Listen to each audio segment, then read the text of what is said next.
All right, guys, it's Friday, September 26th, 2025. This is the official 18-year anniversary day for the global reality. 18 years ago today, on September 26th, 2007, this show started out on the TruthNet radio network as the Global Reality Radio Hour with Josh Reeves. And the first show I spent mostly introducing myself to people and what my interests in research were at that time, what I had been researching up to that point in my life, which was secret societies, black ops, esoteric secret societies, and what do you call it? Like I don't know what the word for it is anymore. Esoteric stuff. The dark arts, I guess. I studied all that stuff. So, later on that day, after I finished the first show, I got an email from author and former Canadian diplomat, the guy who coined the phrase deep state, Peter Del Scott. The reason I got an email from him is because a few weeks or a month or so before that, I had contacted him about coming to Dallas and speaking before the premiere of my first film, 9/11 New World Rising. And I knew that he had been to Dallas on several occasions to talk about the JFK assassination and things like that. So, I figured probably wouldn't be very hard to get him to come to Dallas for my premiere. And he was already booked somewhere else or something. So we ended up getting the last man pulled out of the World Trade Center alive, William Rodriguez, for my premiere. And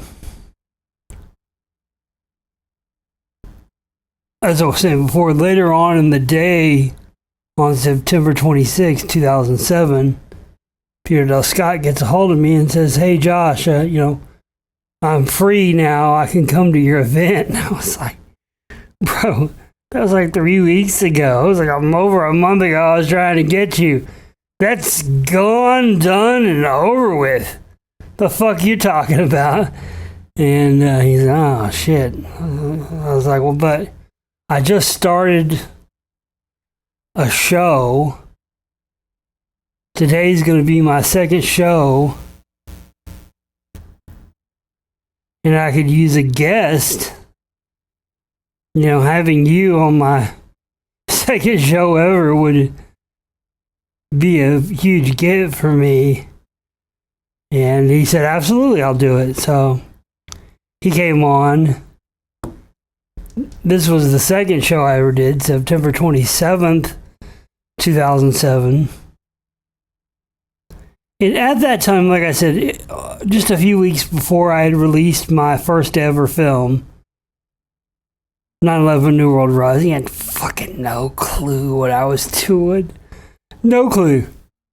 I just took a shot and fucking did it. And, I'd won Alex Jones's Push the Truth 9/11 video contest and won $1,000 from him. Yeah, that's the funny, ironic thing. $1,000 from Alex Jones is what kicked off my filmmaking career. It's hilarious considering I went on to expose the fuck out of him for years and years. So funny. You know what's funny? If you go and watch Spellcasters Volume 1, I'm not going to tell the story again because I've told it a million times and it's in that film. you want to hear the Alex Jones story, go watch Spellcasters Volume 1, but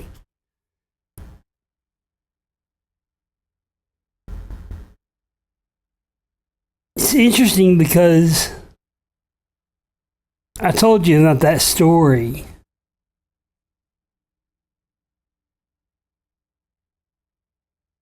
Like he was looking through me like a demon. I talked about that how it relates to Scientology, and it's interesting because I'm talking in terms of winning his contest. He never said my name, never announced my name, never announced me as the winner. I got an email from his producer because they were supposed to pick a winner, and it had gone on, and they hadn't picked a winner, and there were no mention of the contest on any show.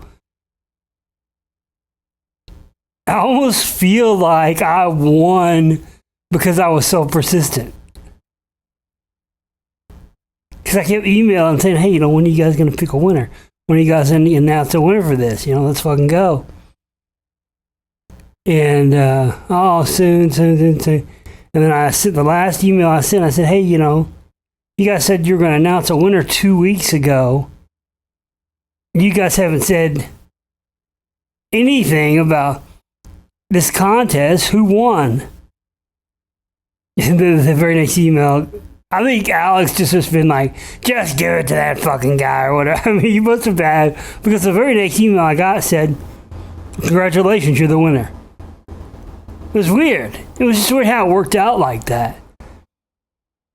It almost made me feel like I didn't win because my video was the best. It really made me feel like I only won because I was the most persistent. Like nobody else gave a fuck to harass them, wanting to know why for 2 weeks they haven't announced a winner. Because they were supposed to announce it on the show, but he didn't. They just sent me an email back and said, you won. Tell us where to send your prize. Yeah. Really fucking weird. Anyway.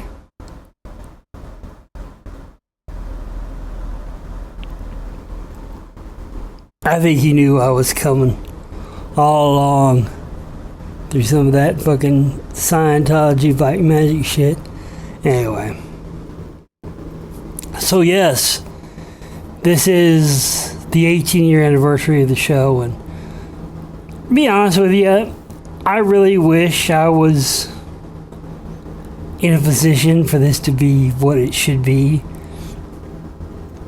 which is a milestone, a monumental night for a show like mine. It talks about the topics we've talked about. To be on air for 18 years is a huge accomplishment, especially when nobody still knows who I am because the suppression is real.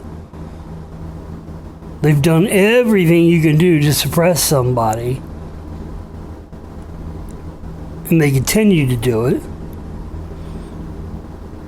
I mean, it's crazy how my YouTube channel, when I had 5,000 or 6,000 subscribers, my videos would reach thousands.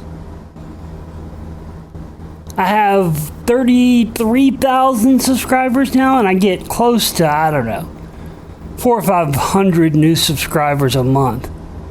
And the more subscribers that I get, the more my reach goes down. I mean, it's no sense. It makes no sense other than obviously what it is, shadow banning and all that shit. Yeah. It's just ridiculous. When I look at my analytics every month and I look at my numbers and then I look at my views, it just doesn't make sense. It makes no sense. Anyway. I want to thank those of you, the few of you, at this point it's like 2 people. Really. I want to thank, but I want to thank those 2 people nonetheless. Franklin, Lee Ivino, thank you guys. You guys are 2 of my last soldiers, and I love you. Thank you.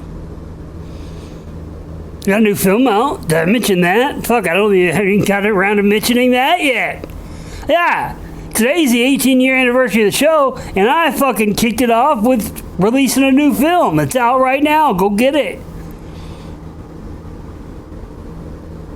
It's called Who Are the Druids? This is one of those films that only me with my knowledge base could have made, because it's really the most comprehensive look at the Druids really ever, because I look at all the possible theories and standpoints and views, and from Atlantis to Inner Earth to everything. It really is really good. Most of you would know this because I think only about 3 of you bought the last film, the Edgar Casey film. But so with the Edgar Casey film, something I've done on the last few films, because I told you a couple of months ago when I put out that film, The Lure of the Tall Whites, that was the first film I ever did, just as an experiment with 100% AI voiceovers. And I just want to see if it would work. Not something I planned on doing permanently or anything. But I've since instituted a new technique. It's funny. I have constantly innovated in terms of filmmaking and stuff. The whole time I've been making films for the last 18 years, nobody notices. Nobody cares. I mean, it's just, But I have. There's innovations I made. Why do you think I'm able to make films as fast as I can now? Well, part of it is the technology's gotten better. That's obviously a big part of it. But the other part of it is I figured out, I don't know what you call it. I call it modular filmmaking. It's just a term I came up with. Where I used to make a film, I'd start at the beginning and then work until I get to the end. I don't do that anymore. Because motion pictures and films, they're not made like that. They're not made linear. You know what I mean? They don't start shooting scene 1 on day 1 and then the final scene on the last day of shooting. That isn't how it works. Oftentimes they shoot the final scene of the movie first. And then, everything's put together in editing. So I started doing this thing where I work on the movie in chunks and then edit the chunks together later.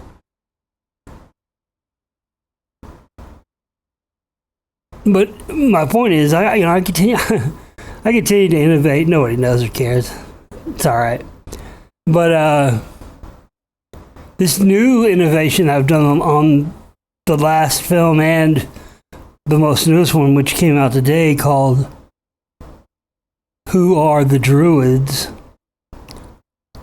features a combination of both my voiceovers and little sections, almost like little mini films within the main film itself, where I use AI voiceovers.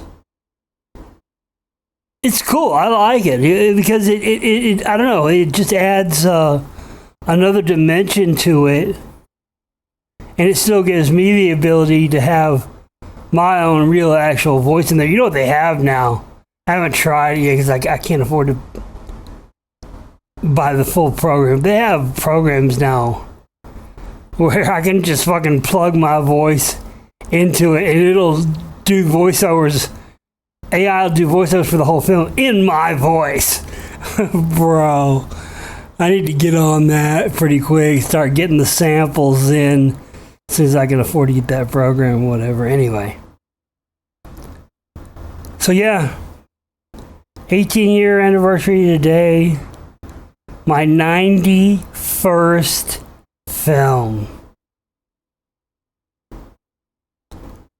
I wanted to celebrate the 18-year anniversary today with the release of my 91st film because I knew I probably wouldn't. I hate to be a pessimist, but I haven't had any bright spots or anything to smile about. I'm praying we get some sort of bright spot today on the 18-year anniversary. We've had our 18-year anniversary fundraiser up for months now. We haven't raised a penny. And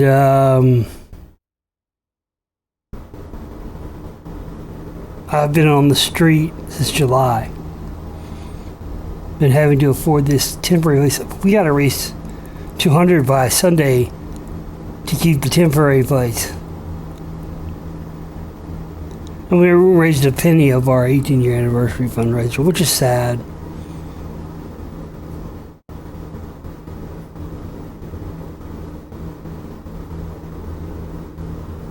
So, you know, I need some good news, guys. I need a bright spot today. Please, somebody. I need a miracle or somebody to come through and, you know, with a serious contribution so we can start working towards getting a new studio in place for me to live ASAP, okay? Dayglow76@yahoo.com on PayPal. Reeves Radio, all lowercase, one word. Reeves Radio on the Cash App. Capital J Josh dash capital R Reeves dash 61 on Venmo, and 7894 if it asks you for the last 4 digits of my phone number when you do attempt to use Venmo. Okay? Any more questions answered about how to contribute or whatever else? globalrealityshow@gmail.com is my email address. Alright, well, yeah, I really do hope you watch this newest film I came out with today, Who the Druids, because, like I said, I get into all the elements and all this stuff, all the angles. It's a very fascinating subject, and one of the reasons I keep, one of, really the only reason I keep making films, it's, I put out my last film, I think I sold 3 copies. You know what I mean? So obviously I'm not putting these fucking things out to make money anymore, because we're not making hardly anything. I'm lucky if I get enough to eat for a couple of days off of one film now. It's ridiculous. But I learned something every time I make a film. No matter how much I knew about a subject beforehand, I always walk away from having made a film with a leveled up expertise of that particular subject. And with this one, that was definitely the case. So I hope you see it, because it's really good.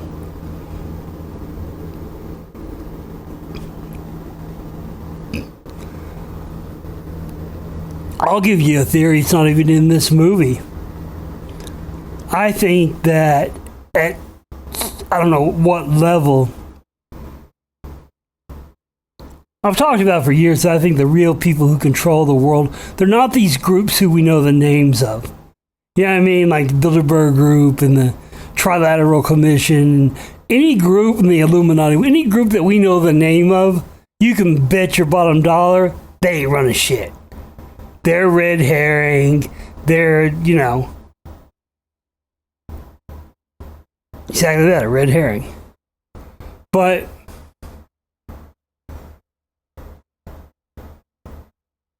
I believe, and this is just based on my years of research, I believe that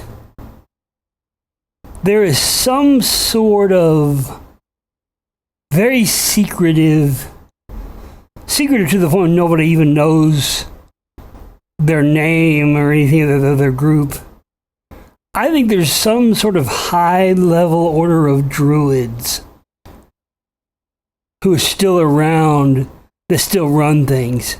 And they're the most secretive group, even more than the Illuminati or any groups like that we know. Because when you look historically back through time and look at how the druids were really running shit. I mean, it was the Romans that got rid of the druids because they saw them as a threat.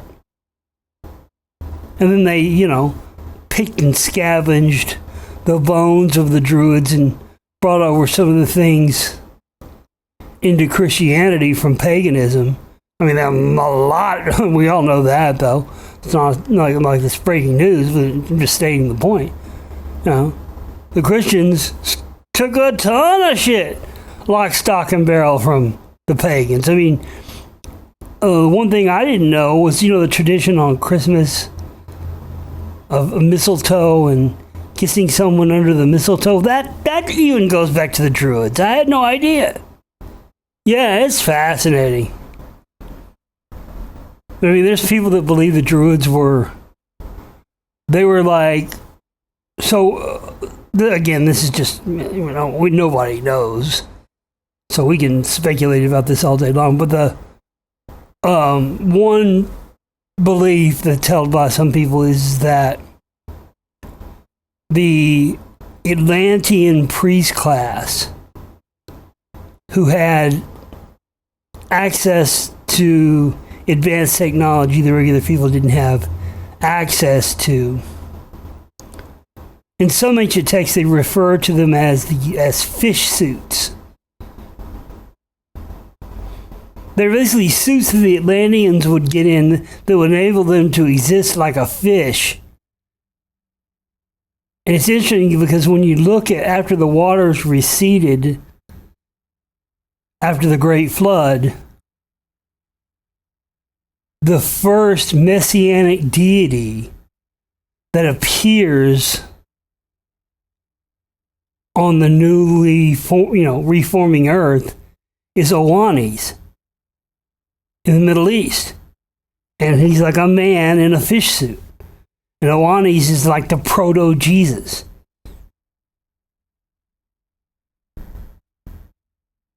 So there are those that believe that the Druids were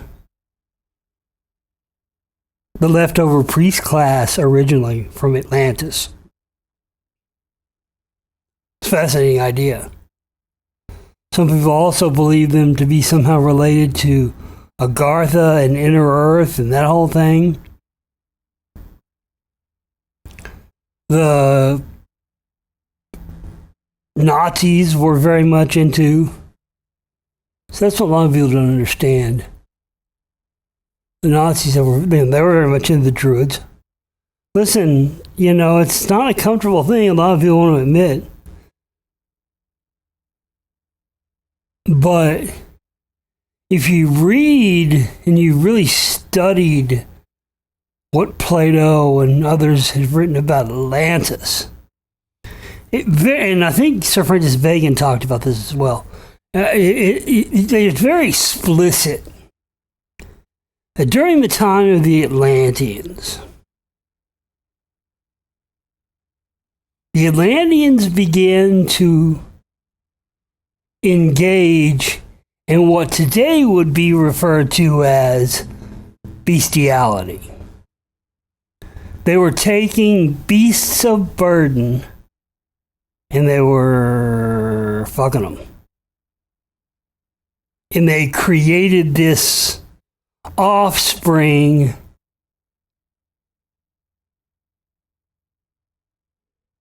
which is said to have been one of the causes for the destruction of Atlantis.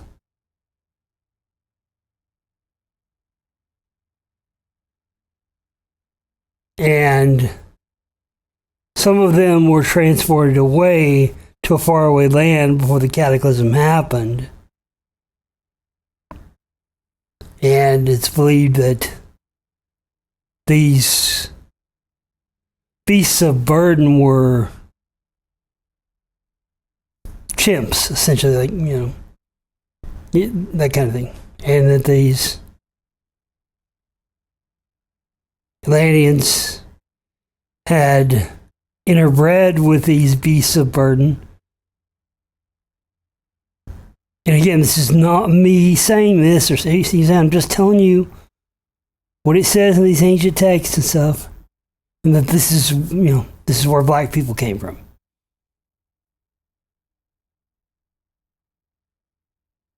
And the Anunnaki talk explicitly about, so I always laugh when fucking Cat Williams had that fucking fucking Anunnaki PLM thing. Like, get the fuck out of here. I mean, it specifically talks about how the dark heads, which are black people, were given the least amount of Anunnaki DNA, and they were put in positions of servitude, and that white-skinned people from the Caucasoid mountain regions, the Caucasus mountain regions, Caucasoids, were given the most Anunnaki DNA, and this is why they were put in positions of kingship. And, you know, I was shocked when I first started researching this, because I was like, every time I started looking for stuff on this, I'd always wind up on, like, Stormfront.com or some fucking neo-Nazi website. Like, how the fuck did I get here? And then I started looking, oh, these motherfuckers know all about this shit. And that leads me to what I was talking about with the Druids. That's why the Nazis were so obsessed with the Druids, is because the Druids were supposedly Atlanteans who were the only surviving ones left from the fall of Atlantis that didn't interbreed with the beasts of burden, as the ancient texts refer to them as. Yeah, so that's where the whole white power, white supremacy, and the whole obsession with Nazis and Druids and stuff comes from, because they believe they were the only Atlanteans who had this pure blood with this power in it, because they didn't interbreed with the quote-unquote beasts of burden. Yeah, it's crazy shit. Anyway.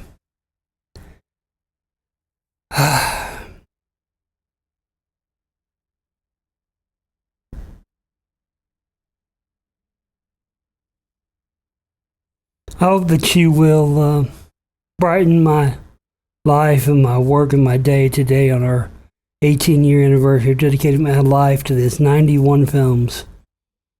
I need a new place to live, guys. Please help us reach 100% of our operating cost goal, for not operating cost goal, but our 100% of our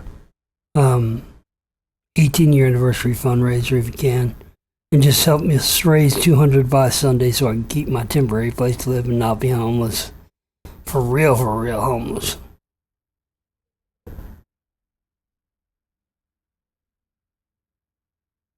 And get my new film,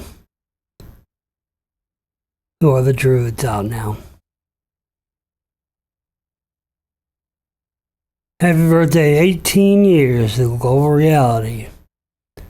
Let's keep her going, y'all, but I can't do without your help, and I need all of you to step up right now, alright? Take care, we'll see you next time.